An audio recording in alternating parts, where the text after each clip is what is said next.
எந்த திட்டமானாலும் அது மக்களுக்கு பயன்பெறும் வகையில் இருக்க வேண்டும். எந்த திட்டமானாலும் அது விமர்சனத்துக்குள்ளாவதிலும் குறை சொல்ல முடியாது. 3000 கோடி செலவு செய்து ஸ்டாச்சு ஆஃப் யூனிட்டி என்ற ஒரு சிலையை குஜராத் மாநில அரசு நிறுவிய போது இது தேவையா என்ற கேள்வி 4 திசைகளிலிருந்தும் கேட்டது.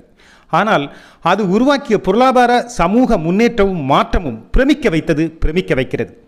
பழங்குடியின மக்களுக்கு, குறிப்பாக பெண்களின் வாழ்க்கையில் ஒளிதீபமானது என்றே சொல்ல வேண்டும். குஜராத்திற்கு பெரிய பொருளாதார ஊற்றுக்கண்ணானது என்று சொன்னால் அது மிகையில்லை. மட்டுமல்ல, வேலை வாய்ப்பையும் இது பெரும் அளவில் உருவாக்கியது. கவனிப்பார் அற்று கிடந்த பிரதேசம் உலகளாவிய ஹோட்டல் நிறுவனங்களின் பார்வையில் இன்று தங்கம் விளைகின்ற பூமியாக மாறிவிட்டது. குஜராத் அரசோ செலவு செய்ததை விட பன்மடங்கு சம்பாதித்து விட்டது என்று சொல்கிறார்கள். இன்று இந்தியாவின் சுற்றுலா தலங்களில் மிக முக்கியமான ஒன்றாகி போனது இந்த ஸ்டாச்சு ஆஃப் யூனிட்டி என்ற சிலையும் அதன் பிரதேசங்களும். விமர்சகர்கள் இன்று காணாமல் போனார்கள். டிசம்பர் 24 மட்டும் 80,000ற்கு மேல் சுற்றுலா பயணிகள் அங்கு வந்து சென்றிருப்பதாக சொல்கிறார்கள். இது ஒரு வரலாற்று சாதனை என்றும் சுற்றுலாத்துறையின் வெற்றி என்றும் கூறுகிறார்கள். அதற்கு பின்வந்த அயோத்திய ராமர் கோவிலும் அடுத்த வரலாறு படைக்க துவங்கி இருக்கிறது. இது தேவையா என்று கேட்டவர்களும் விமர்சித்தவர்களும் ஏராளம். வருமானத்திற்காக எதிர்ப்பு தெரிவிக்கும் பிரபலங்கள் துவங்கி விளம்பரத்துக்காகவும் வீம்புக்காகவும் விமர்சித்தவர்கள் இங்கு ஏராளம். இந்த வருடம் ஏப்ரலில் மட்டும் 2.10 லட்சம் கோடி ஜிஎஸ்டி வருமானத்தை ராமர் கோயில் ஈட்டி அரசுக்கு அளித்து சாதனை படைத்திருக்கிறது என்றால் பாருங்கள். இதன் மூலம் தமிழ்நாட்டை விட முன்னேறி தமிழ்நாடு இருந்த இடத்தை யூபி பிடித்திருப்பதாகவும் சொல்லப்படுகிறது. 19% வளர்ச்சியை ஒவ்வொரு மாதமும் ஜிஎஸ்டி வருமானத்தில் ராமர் கோவில் மூலமாக யூபியில் ஏற்பட்டது என்றும் யூபி அடைந்திருப்பதாகவும் கூறுகிறார்கள். இதன் மூலம் அதிக ஜிஎஸ்டி வருமானம் உள்ள பட்டியலில் யூபி 4வது இடத்தை பிடித்திருக்கிறது. மகாராஷ்டிரா, கர்நாடகா, குஜராத்தை அடுத்து தமிழ்நாடு இருந்த இடத்தை தான் யூபி இன்று அந்த இடத்தை பிடித்திருக்கிறது. அடிப்படை உள்கட்டமைப்பில் ஏற்படுத்திய வளர்ச்சி, அயோத்திய ராமர் கோயில், சுற்றுலாத்துறையில் ஏற்பட்ட வளர்ச்சி போன்றவை யூபியின் ஜிஎஸ்டி வளர்ச்சிக்கு முக்கிய காரணமாக சொல்கிறார்கள். ஜனவரியில் ராமர் கோயில் திறந்த முன்பு யூபியில் சுற்றுலா பயணிகளின் வருகை அதிகமானதாகவும் கணக்குகள் தெரிவிக்கின்றன.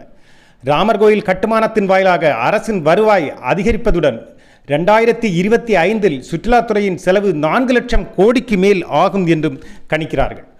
ராமர் கோயில் இன்னும் கட்டுமானத்தில் இருக்கிறது என்பதும் குறிப்பிடத்தக்கது. எனவே ராமர் கோயில் முழுமை பெறுவதுடன் சுற்றியுள்ள பல திட்டங்கள் நிறைவு பெறும்போது 2025 நிதியாண்டில் 20,000 கோடி முதல் 25,000 கோடி ரூபாயின் வருமானம் அதிகம் கிடைக்கும் என்று யூபி அரசு எதிர்பார்க்கிறது.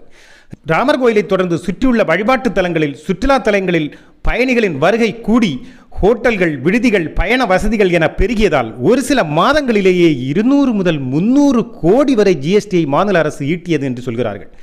10 வருடத்திற்குள் ஒரு பகுதியில் 1 லட்சம் கோடிக்கு மேலான வளர்ச்சி திட்டங்கள் செயல்படுத்துவது இதுதான் மத்திய மாநில அரசுகளின் திட்டமிடலும் செயல்படுத்துதலும். இதன் அடிப்படையில் தான் அயோத்தியில் வளர்ச்சி திட்டங்கள் நடத்தப்படுவதாகவும் சொல்லப்படுகிறது. மாஸ்டர் பிளான் 2031 85,000 கோடி ரூபாயின் வளர்ச்சி திட்டங்கள் 10 வருடத்தில் நிறைவேறும் என்றும் கணக்கிடப்படுகிறது. Ayodhya master plan 2031, vision Ayodhya 2047 போன்ற தொலைநோக்கு திட்டங்களின் கீழ் 34 எக்ஸிக்யூட்டிவ் ஏஜென்சிகள் 80,000 கோடிக்கு மேல் மதிப்புடைய 250 திட்டங்களுக்கு மேல் அயோத்தியில் செயல்படுத்தி வருவதாகவும் கணக்கிடப்படுகிறது, சொல்லப்படுகிறது. கடந்த டிசம்பர் 30 மட்டும் 15,700 கோடி ரூபாய் மதிப்பிலான வளர்ச்சி திட்டங்கள் பாரத பிரதமரால் துவங்கி வைக்கப்பட்டிருக்கிறது. சும்மாவா சொன்னார்கள் கோயில் இருக்கின்ற ஊரில் குடியிருக்க வேண்டும் என்று? சோழர்கள் இந்த பொருளாதார சுழற்சியை கணக்கில் கொண்டுதான் ஊரெல்லாம் கோயில் கட்டி செழிப்போடு மக்களை வைத்திருந்தார்கள். மட்டுமல்ல, இந்த பொருளாதார நுணுக்கம் சோழர்கள் அந்த காலத்திலேயே செயல்படுத்தி வெற்றி கண்டிருக்கிறார்கள். அது இன்றும் பயனுள்ளதாக இருப்பதை நினைத்தால் பிரமிப்பாகவும் இருக்கிறது, சோழர்களை நினைத்தால் வியப்பாகவும் இருக்கிறது.